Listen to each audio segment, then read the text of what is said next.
성부와 성자와 성령의 이름으로 말씀드립니다. 네, 모두 편하게 자리에 앉아주시기 바랍니다.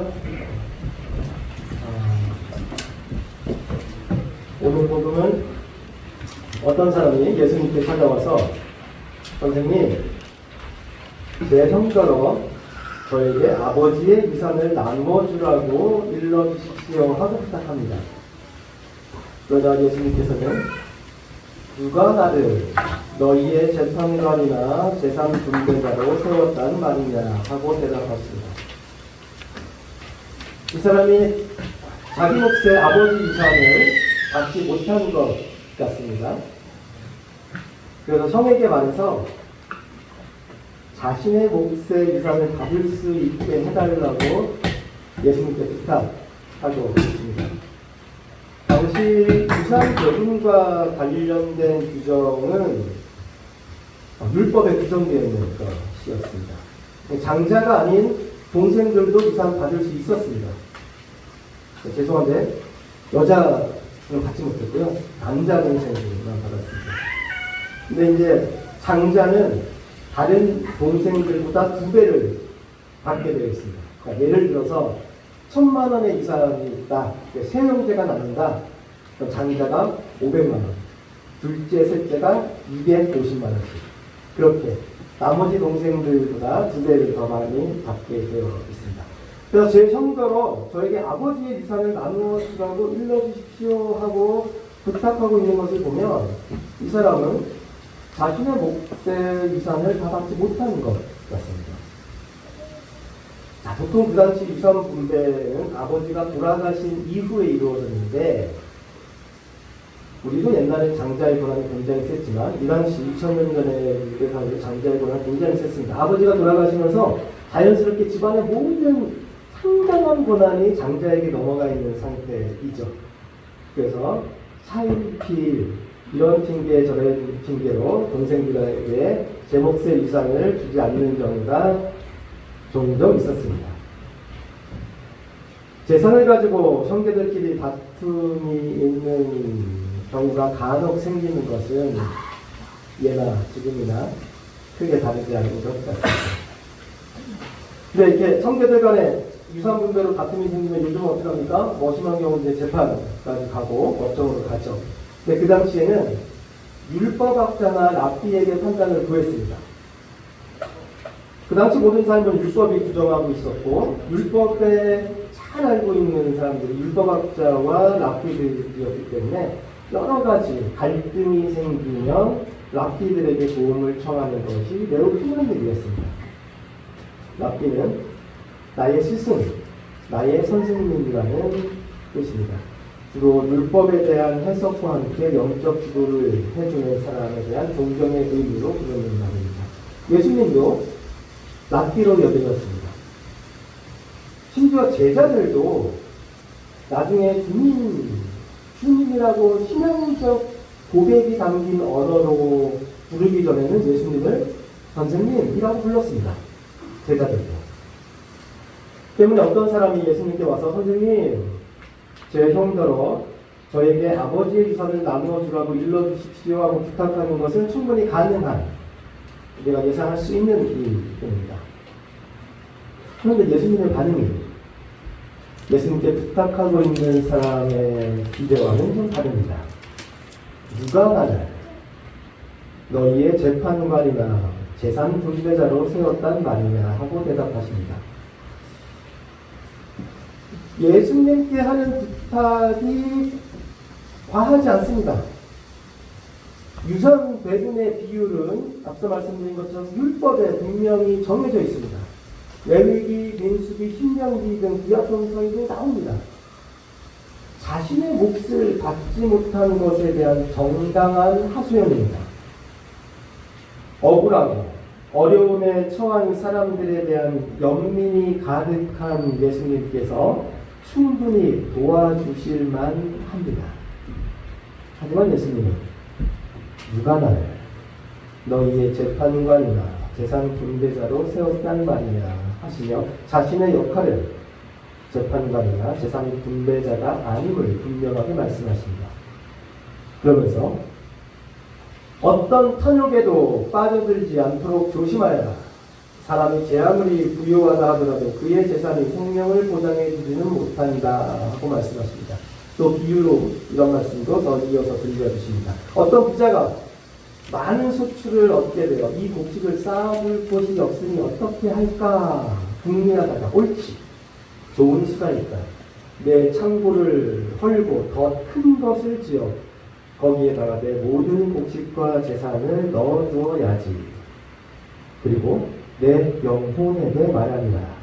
영혼아, 많은 재산을 쌓아두었으니 너는 이제 몇 년 동안 걱정할 것 없다. 그러니 실컷 쉬고 먹고 마시며 즐겨라 하고 말했다. 라고 합니다. 그러자 하나님께서 이 어리석은 자야, 바로 오늘 밤 네 영혼이 너에게서 떠나가리라.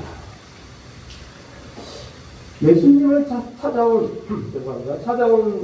사람은 좀 당황했을 것 같습니다. 자기 몫의 유산을 다 받지 못한 억울한 문제를 해결해 보고자 예수님께 청을 한 건데, 오히려 어떤 탐욕에도 빠져들지 말고 아무리 부유해도 재산이 생명을 보장해 주지 못한다는 말을 듣게 됩니다. 그리고 창고를 크게 더 짓는 부유한 사람의 비유를 들으면서 이 어리석은 자야, 오늘 밤 내 영혼이 너에게서 떠나가리라. 자기를 위해서는 재산을 모으면서도 하나님께 인색한 사람은 바로 이와 같이 될 것이다. 한마디로 혹 때려다가 혹 붙인 격입니다. 이게 말이 그렇죠. 예수님의 그 잔소리하는 잔소리를 듣게 됩니다. 예수님을 찾아온 사람이 예수님께 기대했던 것과 예수님께서 당신을 찾아온 사람에게 기대하는 것 사이에 간극이 느껴집니다. 예수님께 청구하고 있는 사람에게 문제가 있는 것은 아닙니다. 그의 호소는 정당합니다. 자신이 마땅히 받아야 할 몫을 바라는 것을 욕심이라고 할 수는 없습니다. 당연한 권리의 주장이자 권리를 침해당한 사람의 편에 서는 것은 예수님 뜻에 부합합니다. 그렇기 때문에 예수님께서 자신의 편을 들어주시길 기대합니다. 하지만 당신을 찾아와 부탁하는 사람에게 거는 예수님의 기대는 달랐습니다. 물질적 부를 우선하기보다 하나님께 인색하지 않기를 기대합니다. 서로를 향한 기대가 어긋나 있습니다. 그 간극이 제법 커 보입니다. 우리는 어떻습니까? 예수님에 대한 우리의 기대와 우리를 향한 예수님의 기대가 일치하고 있습니까? 여러분이 예수님께 바라는 것, 여러분이 예수님께 기대하고 있는 것은 무엇입니까? 그리고 예수님께서 여러분에게 바라는 것은 무엇입니까? 그 사이에 간극은 없습니까? 예수님에 대한 우리의 1차적인 기대는 문제 해결입니다.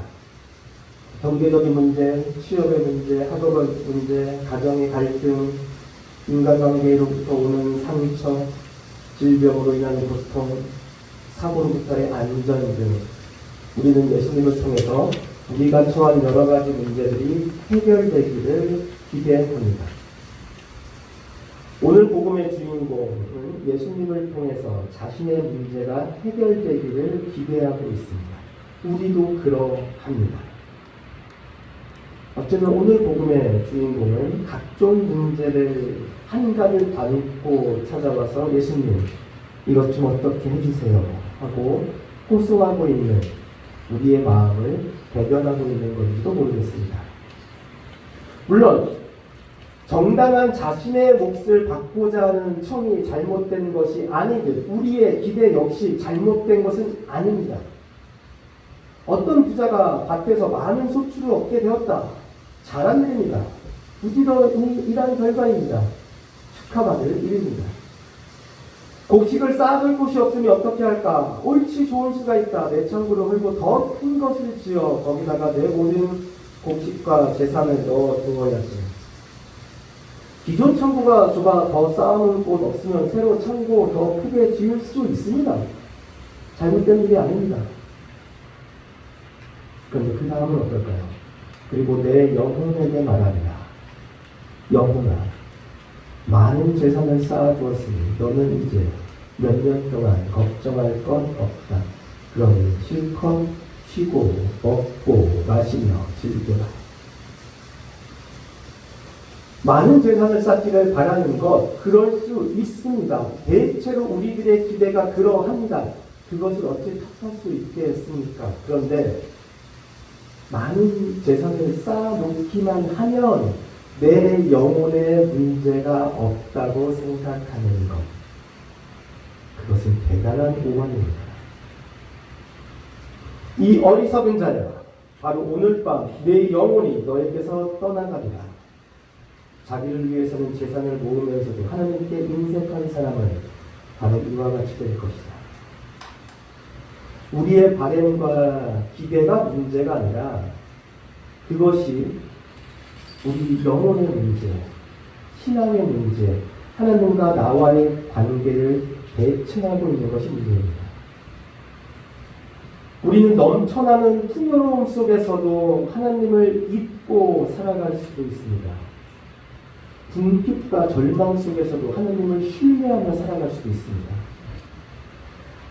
우리는 종종 내가 바라고 소망하는 것들이 예수님 안에서 성취됨으로써 나의 신앙과 믿음이 올바른 방향으로 가고 있다는 것을 증명하고 싶어 합니다. 신앙생활을 잘하면 모든 문제로부터 벗어날 수 있을 것으로 기대합니다. 하지만 예수님의 기대는 우리가 안고 있는 온갖 문제 한 복판에서도 우리의 중심과 삶의 방향을 변함없이 하나님께 향해 있기를 기대하고 계십니다. 우리가 하나님을 향해 가지고 있는 기대, 우리가 예수님을 향해 가지고 있는 기대가 가장 영롱하게 드러나는 것은 바로 우리의 기도일 것입니다. 우리는 우리의 기대를 담아서 기도합니다. 그런데 기도는 하나님을 움직이는 것이 아니라 내가 하나님 쪽으로 움직이는 것입니다. 기도는 우리의 바램을 호소하는 것이 아니라 하나님의 바램에 귀를 기울이는 것입니다. 기도는 내가 원하는 삶을 소망하는 것이 아니라 하나님께서 원하시는 삶을 소망하는 것입니다. 신앙은 예수님을 향한 우리의 기대를 관철시키는 것이 아니라 우리를 향한 예수님의 기대에 부응하는 것입니다. 우리는 하나님을 우리의 계획 속으로 끌어들이려 하지만 하나님은 우리를 당신의 계획 속으로 초대하고 계십니다. 그 초대에 기꺼이 응답하는 것이 신앙입니다. 믿음은 내가 원하는 것을 받는 것이 아니라 내게 주신 것을 신뢰하는 것입니다. 나의 기대가 아니라 예수님의 기대에 우리의 기대를 맞추고자 할 때 우리의 기도의 방향도 우리의 삶의 중심도 달라질 것입니다. 그때 비로소 나의 문제 속에서 나와 함께 씨름해주고 계시는 예수님을 느낄 수 있을 것입니다. 오늘 복음은 우리가 신앙을 통해서 기대하는 바가 무엇인지를 돌아보게 합니다.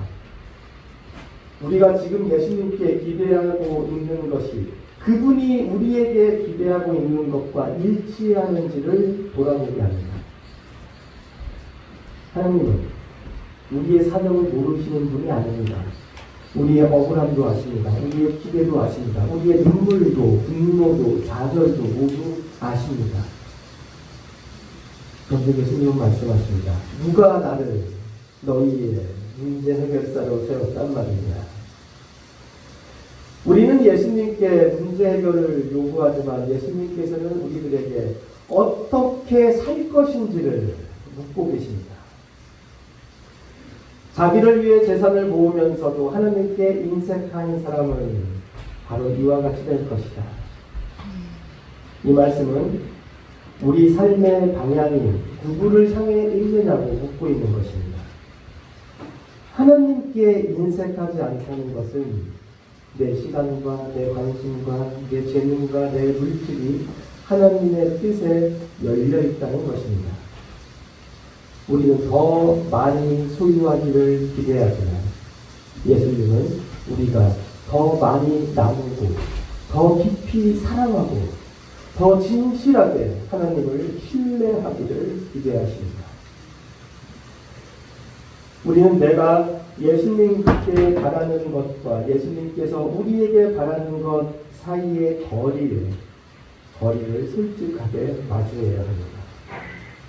그리고 그 간극을 단 한 걸음이라도, 아니 단 한 뼘만이라도 좁힐 수 있었으면 좋겠습니다.